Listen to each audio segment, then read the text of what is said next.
น้ำหมดแล้วนะแต่เป็นน้ำแข็งอ่ะที่แช่ไว้อ่ะคนไหนที่ได้มากกว่านี้เนี่ยกดซีเกมที่ไม่มีสติกเกอร์อ่ะแต่มันไม่มีน้ำเปล่าไงมีแข่งโค้งไงนะใช่พี่ไม่ได้ออกมาแช่ไม่ได้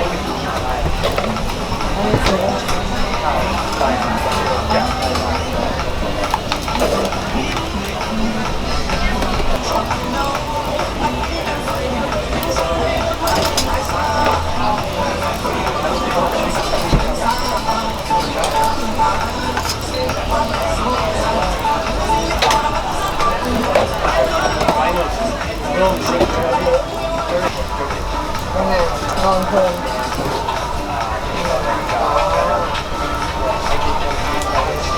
อะไรมาแล้วก่อน